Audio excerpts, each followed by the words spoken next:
भर में लोगों से कहना चाहता हूं, कम make in India.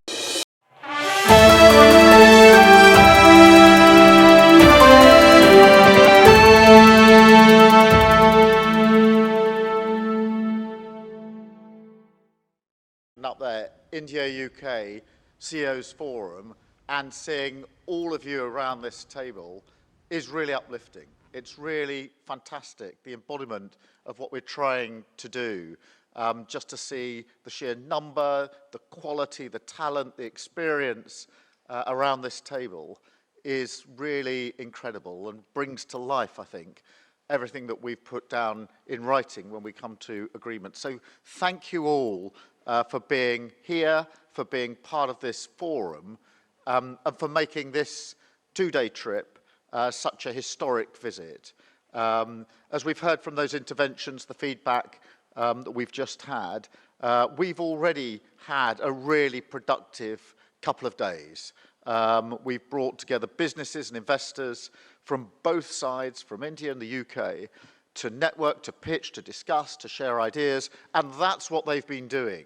And I've seen it happening all around in the last 2 days, in corners of rooms, around tables, over food or drink or whatever it may be, discussions going on that are the point of connection, out of which further developments, further negotiations, ideas spring. So it's been an incredible buzz. On our side, on the delegation, we felt this on the plane on the way over. There was incredible energy, and it's been a real buzz around these meetings. I think it is the continuation of what we started in Chequers. I've always seen this as a sort of two-part exercise. We had the FTA itself, had an excellent meeting in Chequers. It was my privilege to have some of you there and to have the Prime Minister there at Chequers for that historic meeting, and then to have this as the second part of that. And so I see this as a celebration of the partnership between the UK and India, and a clear display of our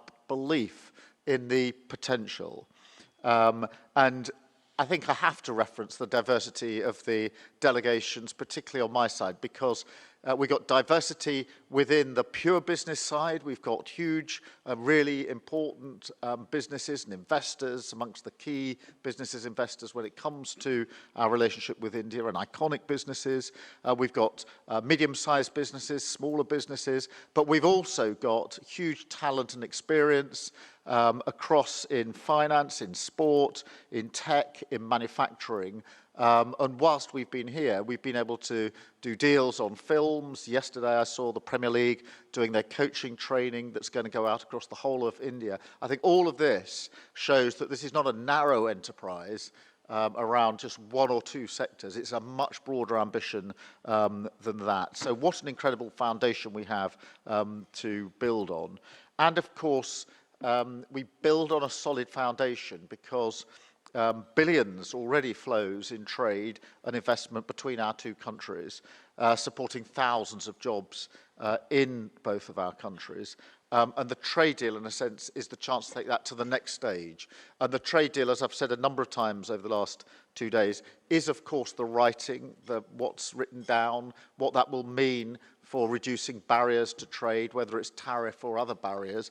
But it's more than that, because it's about mood, it's about confidence, it's about a statement of intent that goes beyond the pure words on the page. And I think we can really see that. When I see the excitement and the discussions going on and remind myself we haven't yet implemented the FTA, I think that is evidence that the formality is important, will make a big difference, but more than that is the coming together of two great democracies. So, you know, in the 3 months since we actually signed that back in Chequers, we've seen a £6 billion boost in trade and investment. That's on top of the increased numbers over the last year already, and the great ambition we have to go further, which I believe we can do as we go on down this road. It includes Rolls-Royce, of course, agreeing huge new contracts with major Indian airlines. Today we're announcing new investments from Revolut and Tide, and exactly these sort of connections we're trying to build.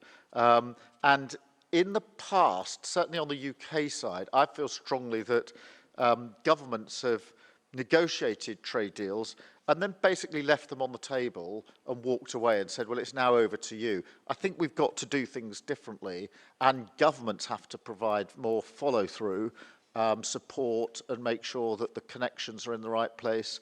Is there anything a government can do to get on the pitch and help with the work that follows from that? And so instead of sort of, I don't know, building a stadium and then saying to the players, well, over to you, get on with it, we want to be on the pitch with you as well, or at least on the side, like a sort of well-engaged manager or coach. I would rather be on the pitch personally, but you know what I mean. We've got to follow this through. So taking a different approach, we want to be hands-on and make sure that this deal, the potential of this deal, really does deliver. And that's why this forum is really important, because I think this is the opportunity that we have by making sure this forum operates properly, to have both Prime Ministers here engaging with you, getting the feedback, and that requires us then to take that away in an active way and say, well, what more do we need to do then where there's any issues that can be disentangled? So we want to provide a direct channel for you. Tell us what we need to do to go further and faster to deliver the most from this deal. And I say further and faster, all good ideas still get bogged down in the frustration of delay. And we have to unpick that delay. The world moves much more quickly now than it did in the past, and governments need to keep up with that pace. So you need to tell us what we need to do, how things are working, where there are still barriers that need to be taken down, and what more we can do to capitalise on the opportunities. So the message from me is we're here to help. I've got key ministers with me, in Peter and Douglas here, Secretary of State for Business and for Scotland, and before Scotland, Douglas was responsible for trade, and therefore you've got experienced ministers, and they're here as evidence of how important we're taking this as a government. So we want to support you to maximise the potential in relation to this FTA. But once again, let me say thank you for being here. Today is just the start, if you like. Now the task is to follow through together, and we're committed to doing that because we know the enormous benefits that are there for your businesses, for our countries, and for working people across both of our nations. So thank you all very much. It is now my pleasure to hand over to Prime Minister Modi with our sincere thanks for the very warm welcome that's been extended to me, to the entire delegation, and through me and the delegation to the entire country. Thank you for that, and thank you for helping making this trip such a success. Thank you. Your Excellency, Prime Minister Starmer, Bharat और UK के business leaders, नमस्कार। आज Bharat UK CEOs forum की इस बैठक में शामिल होना मेरे लिए बहुत खुशी की बात है। सबसे पहले मैं प्रधानमंत्री स्टारमर का उनके मूल्यवान विचारों के लिए आभार व्यक्त करता हूं। बीते वर्षों में आप सभी बिजनेस लीडर्स के निरंतर प्रयासों से ये forum Bharat UK strategic partnership के एक महत्वपूर्ण स्तंभ के रूप में उभरा है। अभी आपके विचारों को सुनकर मेरा विश्वास और गहरा हुआ है कि हम नेचुरल पार्टनर्स के रूप में और तेजी से आगे बढ़ेंगे, और इसके लिए मैं आप सबका अभिनंदन करता हूं। फ्रेंड्स, मौजूदा वैश्विक अस्थिरता के बीच ये वर्ष भारत यूके संबंधों की स्थिरता बढ़ाने वाला रहा है, अभूतपूर्व रहा है। इस वर्ष जुलाई में मेरी यूके यात्रा के दौरान हमने comprehensive economic and trade agreement यानी सीटा पर हस्ताक्षर किए थे। इस ऐतिहासिक उपलब्धि के लिए मैं अपने मित्र प्राइम मिनिस्टर स्टारमर की प्रतिबद्धता को और उनके विजन को मैं हृदय से सराहना करता हूं, उनका अभिनंदन करता हूं। ये केवल एक ट्रेड समझौता नहीं, बल्कि विश्व की दो बड़ी अर्थव्यवस्थाओं के बीच shared progress, shared prosperity and shared peoples का रोड मैप है। मार्केट एक्सेस के साथ साथ ये समझौता दोनों देशों में एमएसएमईज को बल देगा। इससे लाखों युवाओं के लिए रोजगार के नए द्वार भी खुलेंगे। साथियों, ये सीटा अपने पूरे पोटेंशियल को प्राप्त कर सके, इसके लिए मैं 4 नए आयाम इस सीटों को आपके बीच रखना चाहता हूं। ये मेरे सीटा के जो नए आयाम हैं, शायद इसको काफी ब्रॉडबेज देंगे। सी यानी कॉमर्स एंड इकोनॉमी, ई यानी education and people to people ties, T यानी टेक्नोलॉजी एंड इनोवेशन, ए यानी एस्पिरेशंस। आज हमारा द्विपक्षीय व्यापार लगभग $56 बिलियन है। हमने 2030 तक इसे 2 गुना करने का लक्ष्य रखा है। मुझे विश्वास है कि ये लक्ष्य हम समय से पहले ही हासिल कर सकते हैं। साथियों, आज भारत में पॉलिसी स्टेबिलिटी, प्रिडिक्टेबल रेगुलेशंस और लार्ज स्केल डिमांड है। ऐसे में इंफ्रास्ट्रक्चर, फार्मा, एनर्जी, फाइनेंस सहित हर क्षेत्र में अभूतपूर्व अवसर मौजूद है। यह भी खुशी का विषय है कि यूके की 9 यूनिवर्सिटीज भारत में अपना कैंपस खोलने जा रही है। आने वाले समय में एकेडेमिया और इंडस्ट्री की साझेदारी हमारी इनोवेशन इकोनॉमी का सबसे बड़ा ड्राइविंग फोर्स बनेगी। साथियों, आज telecom, AI, biotech, quantum, semiconductor, cyber और स्पेस जैसे क्षेत्रों में हमारे बीच सहयोग की अनगिनत नई संभावनाएं बन रही हैं। डिफेंस के क्षेत्र में भी हम को डिजाइन और को प्रोडक्शन की ओर आगे बढ़ रहे हैं। अब समय है कि हम इन सभी संभावनाओं को कॉन्क्रीट सहयोग में बदलने पर तेज गति से काम करें।